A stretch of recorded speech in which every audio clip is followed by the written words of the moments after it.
എത്ര നേരമായി തുടങ്ങിയിട്ട് ഇപ്പത്തപ്പാട്? ഇനി അതിൽ മല്ലടിച്ചിട്ട് കാര്യമുണ്ടെന്ന് തോന്നണില്ല. പുട്ടേക്ക പെരുന്തച്ഛനെ വിളിക്കാൻ ആള് പോയിട്ടുണ്ടല്ലോ, അയാള് വരട്ടെ. അയാള് വരുന്നെന്ന് ഓന് തോന്നുന്നില്ല. പെരുന്തച്ഛൻ വന്നാ അയാള് നേരുള്ള ശരിയാ, വിളിച്ചാ ഗൗനിക്കാതിരിക്കില്ല. ചെയ്തതെല്ലാം അബദ്ധായിന്ന് തോന്നുന്നുണ്ടോ മംഗളത്തമ്മയ്ക്ക? ഏയ്, എല്ലാം സുബദ്ധന്ന് തന്നെയാ ഇപ്പോഴും ഭദ്രയുടെ മനസ്സിൽ. ക്ഷേത്രമേൽക്കൂറിയുടെ മോന്തായ കുറച്ചില്ലെങ്കിലും കിടപ്പറക്കട്ടിലെ ഇളക്കം മാറിക്കിട്ടിയല്ലോ അല്ലേ ഭദ്രേ? അതിന് കണ്ണന് കഴിഞ്ഞെങ്കിൽ ഇതിന് അവനാകും. എല്ലാം ഒന്ന് ഉറച്ചു കഴിഞ്ഞോട്ടെ. ഇളക്കി മാറ്റേണ്ടത് ആരെയാണെന്ന് എനിക്ക് നല്ല നിശ്ചയമുണ്ട്. നിങ്ങളിങ്ങനെ തമ്മി കലഹിച്ചിട്ട് കാര്യമില്ല. എന്തൊക്കെ തന്നെ ആയാലും മരക്കുത്തിന് പെരുന്തച്ഛൻ തന്നെ മതിയായിരുന്നു. പെരുന്തച്ഛൻ വന്നുകൊണ്ട് ഇവിടെ മഹാത്ഭുതമൊന്നും സംഭവിക്കാൻ പോണില്ല. ഇനി ആ കൂടം പിടിക്കില്ല.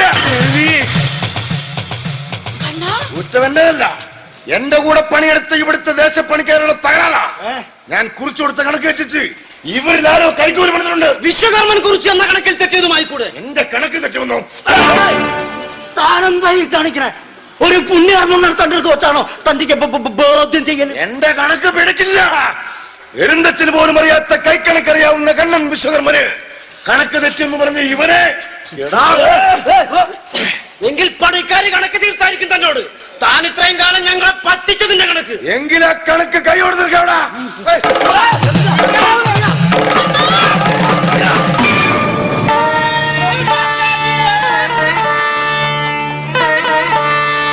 നേരിൽ ഉറപ്പിക്കാൻ കഴിയാത്ത സ്ഥാനം ചിലർ ചോരയിൽ ഉറപ്പിക്കും. അതിനുവേണ്ടി ചിന്തേണ്ടി വരുന്നതെന്നും തന്നെ പോലുള്ള പാവങ്ങളുടെ ചോരയായിരിക്കും. അത് തിരിച്ചറിയാനും തിരിച്ചടിക്കാനും വയ്യെങ്കിൽ കേട്ടൊന്നും മോങ്ങണ്ട, എഴുന്നേറ്റ് വയ്ക്കോ. പെരുന്തച്ഛാ അറിഞ്ഞു കാണുമല്ലോ, നാളെയാണ് വാസ്തുബലി. എന്നിട്ടും കൂടമുറച്ചില്ല അല്ലേ? മരത്തിലാണ് പണിയെങ്കിൽ സിദ്ധിയുള്ള അച്ഛന്റെ കൈക്ക് ചേരാത്ത കൂടമുണ്ടാവില്ല. ഇത്ര ശ്രമിച്ചിട്ടും ചേർന്നില്ല.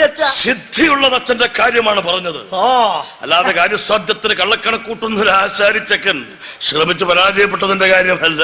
പറച്ചില്ലാർക്കും പെരുന്തച്ഛനാവാം, പക്ഷെ ശ്രമിച്ചു നോക്കണം. കാണാം, നിനക്ക് അവസാനമായി കാണാം. പെരുന്തച്ഛൻ നിന്റെ പിഴച്ചതച്ഛന്റെ പടിക്കുറ്റം തീർക്കുന്ന കൈക്കണക്ക്. എന്താ മംഗലത്തമ്മേ മുഖത്തൊരു തെളിച്ചില്ലായ്മ? പണ്ട് പറഞ്ഞതുപോലെ പെരുന്തച്ഛൻ എത്തിയില്ലേ നിങ്ങളുടെ കാൽ കീഴിൽ? ഒരിക്കൽ വാക്ക് പറഞ്ഞൊഴിഞ്ഞ പണി പൂർത്തിയാക്കാൻ മുഖത്തൊരു സന്തോഷക്കാരും വരട്ടെ. എന്താ ചിലട് തമ്പുരാനെ, ദോഷം മാറി ഇല്ല തുണ്ണി ഉണ്ടാവും. നോനിപ്പോ അങ്ങനെ ഒരു മോഹനിലൂടെ വരുന്നച്ചാ. ഇതെന്താ കൂടെ മുറിച്ചു കഴിഞ്ഞ പിന്നെ നോൻ പുറത്താ. അങ്ങനെ ഒരു ഭാഗ്യം കൊണ്ടുവന്ന് തന്നതും തന്റെയും മോന.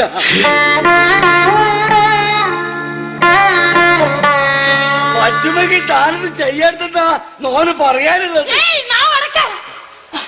ഇയാളങ്ങനെ പലതും പറയും. വന്ന സ്ഥിതിക്ക് പെരുന്തച്ഛനാവുമെങ്കിൽ ചെയ്യാം, അതല്ലെങ്കിൽ വന്നത് പണി പൂർത്തിയാക്കാൻ തന്നെയാണ്. പക്ഷെ പണിക്ക് കൈ സഹായത്തിന് 4 മൂലക്കഴുക്കോട് ഉറപ്പിച്ചു പിടിക്കാൻ കൈക്കരുത്തും തന്റെ ഉള്ള ആശാരിമാര് വേണം. അതിന് ഇയാള് വേണമെന്നില്ല. പിടിക്കുമാര് വേറെ എവിടെ ഉണ്ടാവുമല്ലോ. ഒന്നാ താനായിക്കോ, എന്നാലും തകരാറില്ല. അത് തന്നെ നല്ലത്. അല്ലെങ്കിലും പെരുന്തച്ഛനൊപ്പം പണിയെടുക്കാൻ എന്നെ കിട്ടില്ല. പക്ഷെ തന്ത്രികളെ, മേൽത്തട്ടിന്ന് ഞാൻ പണിയുമ്പോ ഞാൻ പേര് ചൊല്ലി പറയുന്ന പണിയായുധങ്ങൾ എടുത്തു തരാൻ താഴത്തിന്റെ കാൽച്ചുവട്ടിലെ വിലങ്ങ് തണ്ടിൽ എനിക്കൊരു സഹായി വേണം. അതൊരു മിടുക്കനാശാരി വേണമെന്നില്ല. അത്യാവശ്യം പണിയായുധങ്ങളുടെ പേരുകൾ അറിയാവുന്ന ഒരു ചേക്കൻ. അതിവനായാലും മതിയെന്നല്ല, ഇവൻ തന്നെ വേണം. പെരുന്തച്ഛന്റെ കാൽച്ചുവട്ടിലിരിക്കേണ്ടവനല്ല കണ്ണൻ.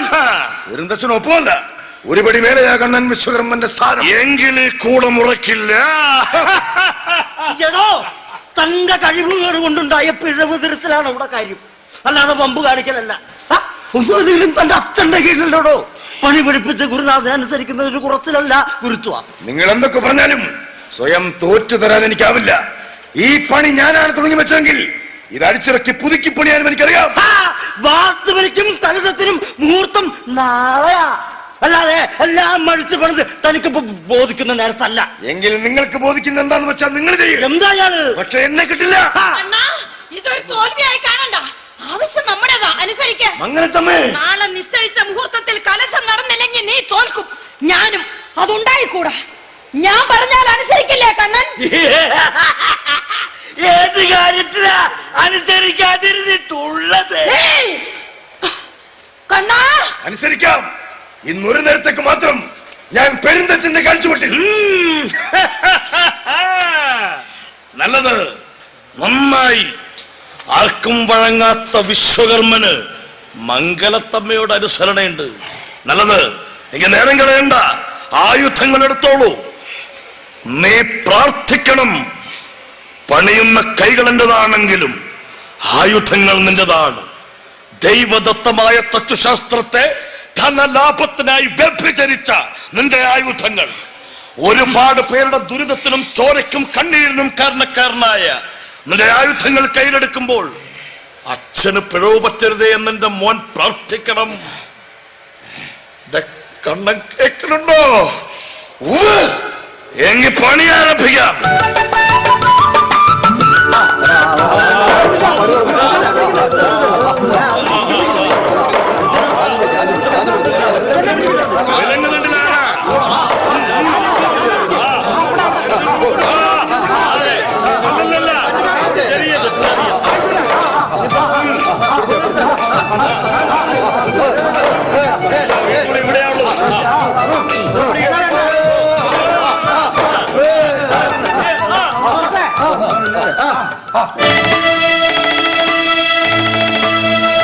ഇതെന്താ പെരുന്തച്ച, കൂടെ മുറച്ചില്ലേ? ഇതെന്താ പത്ര താമസം? ഇല്ല തന്ത്രികളെ, ഇനി താമസമില്ല. എല്ലാം ഞൊടിയുടെ നേരത്തിൽ പൂർത്തിയാകും. പരിഭ്രമം വേണ്ട, വേണ്ട. കൂടെ ഉറക്കാൻ പോകുന്നു. നാല് വശത്തും ആഞ്ഞു പിടിക്കേ.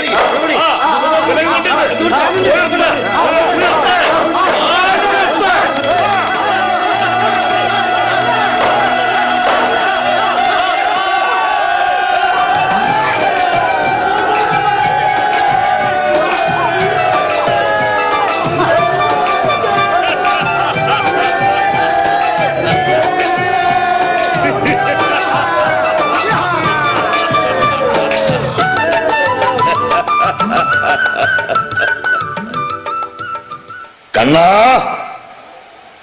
കണ്ണാ, കണ്ണൻ കാണുന്നുണ്ടോ? തലയുയർത്തി നോക്ക്. കൂടെ മുറച്ചത് എങ്ങനെയെന്ന് നിനക്ക് കാണാം.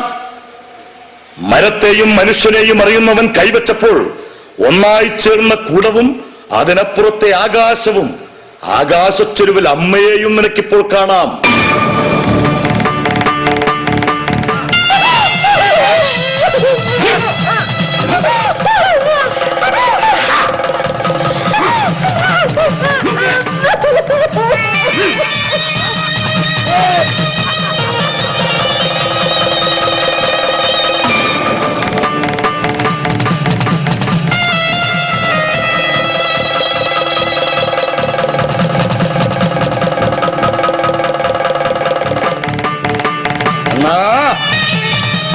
കണ്ണൻ കാണുന്നുണ്ടോ?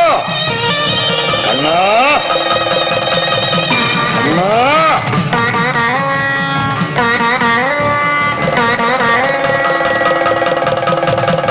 നിന്നിലെ തച്ചന്റെ പിഴവുകൾ ഞാൻ ഈ വീതുളി കൊണ്ട് തീർക്കും. ഇനി പെരുന്തച്ഛന്റെ മകന്റെ തെറ്റുതിരുത്താനും ഈ വീതുളി തന്നെ, ഈ വീതുളി. പ്രപഞ്ച വിശ്വകർമാവേ,